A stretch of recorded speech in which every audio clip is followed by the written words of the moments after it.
Melinda Elmer with Century 21 Masters and the Elmer Team, today coming to you from my backyard. As you may see, I'm actually in the process of putting in a pool.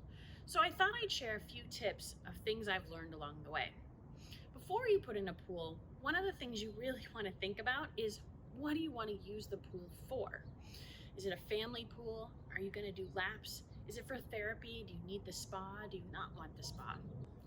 All those questions ultimately can be answered by sitting down and thinking about what's important to you. For us, we wanted something that was nice, relaxing, that we could enjoy, and relatively small, so it wasn't too hard to take care of. And so the next thing that you really want to think about is, what kind of pool do you want? There are so many different kinds of pools, from above ground to in ground to vinyl to gunite.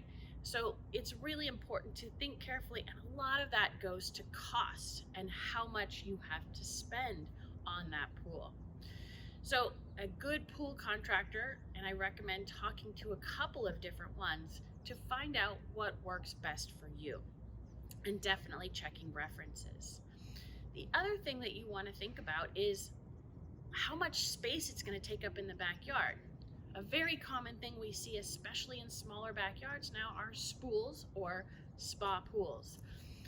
In this particular case, again, we went with a small pool that still left us with some backyard. And of course, the budget. There are many different ways to pay for the pool. Obviously, savings, or many people also take out a home equity line of credit and borrow against the home, since it does add some value back into the home. During the pandemic, the demand for pools actually skyrocketed, whereas before in coastal areas, the demand for pools was not really that great. So it actually brought up the value of homes during that time. Now, it's yet to see if that demand will stay strong or not. We'll find out in the future. The last thing to think about while you're building a pool is the amount of time it's going to take. I can tell you from experience that it's going to take longer than you think, and even longer than you're told.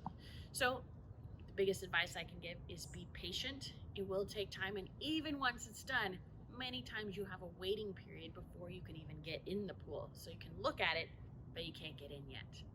If you have questions about this and you're thinking about putting in a pool, feel free to give me a call. Or if you just want to move to a home that has a pool existing, we can talk about which option might be right for you.